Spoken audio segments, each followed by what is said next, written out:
history. The consciousness of my ancestors lives on in me. The pain, the love, the fear, the hate. But how do I get back to the love? The love that will take away my pain, erase my fear, and allow me to trust you. How long will it take for my system of negative values to be erased? How long must I hold on to traits that I learned long ago for survival, traits that no longer serve me, traits that are now killing me? How long will it take to reverse the results of generations of learned inferiority and dependence, of self-denial, of self-hate? How long will it take to reverse the footprint of nearly 400 years? You see, I've only been free from physical bondage for 146 years. The mental and emotional bondage remains. I have been bestowed with equal rights for only 45 years. And it has only been 52 years since I entered the Little Rock School under armed guard. 45 and 52 years does not erase 400 years of defilement, hatred, and abuse. It does not erase it because I have now turned that abuse upon myself. It does not erase it because some still refuse to believe that I am human. You believe that I am criminal, lazy, dishonest, dumb. You believe that I am angry. That's only what I've allowed you to see.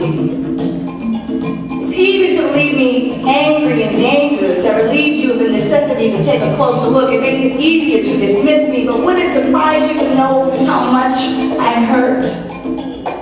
How sad I am? Haven't you seen it in my eyes? Oh, my bad. We avoid each other's eyes because we just might see a human lurking there.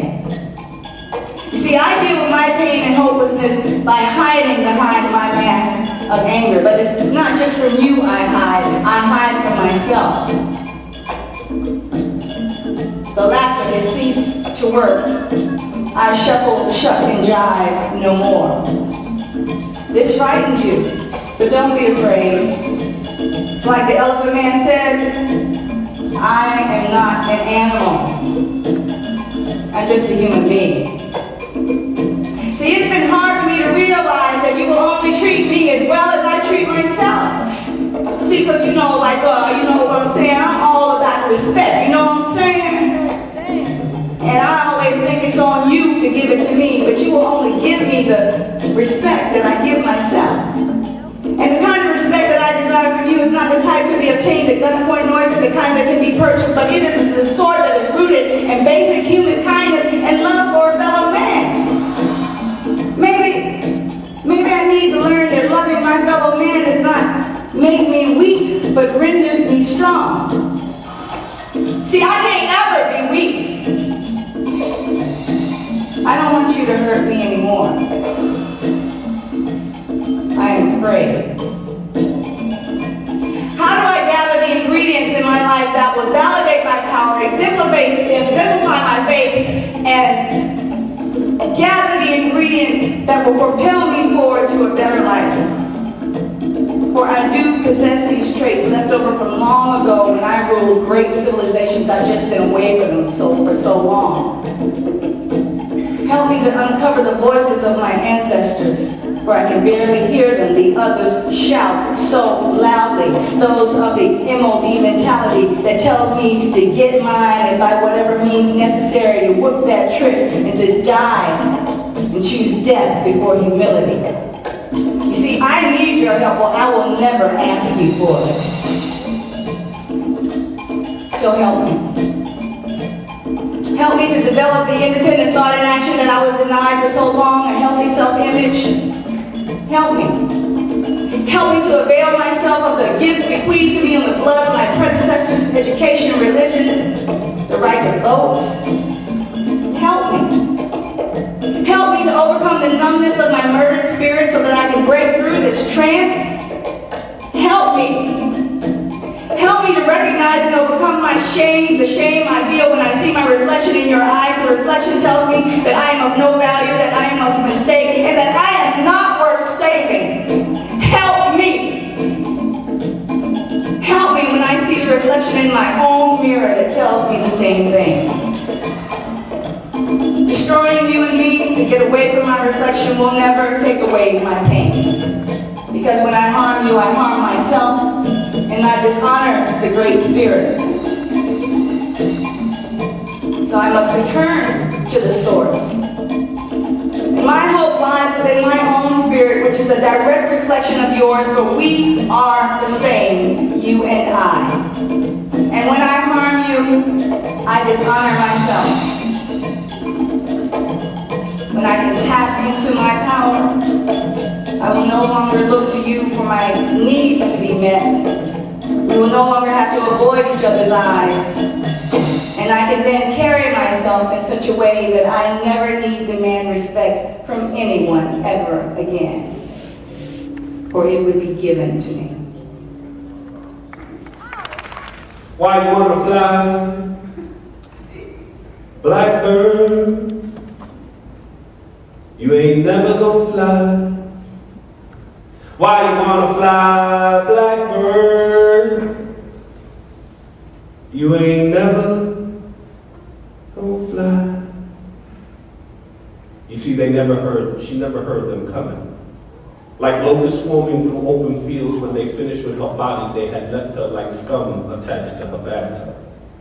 Deaf ears had infiltrated this village the residents call hell. No one wanted to get involved because fear lingers like bad breath off the lips of alcoholics, and in this village, $150 can keep you from going homeless, so getting raped by 10 adolescents is as normal as a crackhead never going crackless.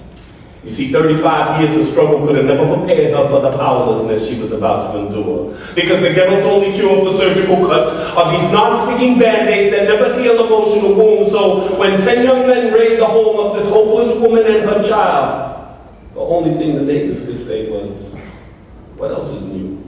I mean, how is it possible that no one can hear the sounds of this 12-year-old screaming out for help in the midst of the night? You see, the only sound that this little boy could hear was the sound of his savior, screaming out for help in this village where walls ripped in his paper, blow after blow. They told him that tonight Mommy would make him a man. And as they made him stand on weary legs, he could see him beat down, broken body smothered in blood. You see, they held her up like a broken crucifix, and now he questions why God doesn't make house calls.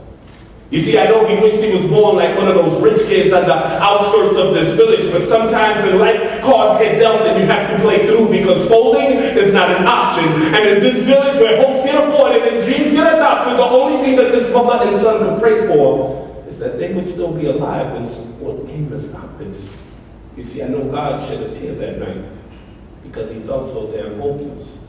I just keep asking the question, how the heck is it possible that no one can hear the screams of a mother and her son?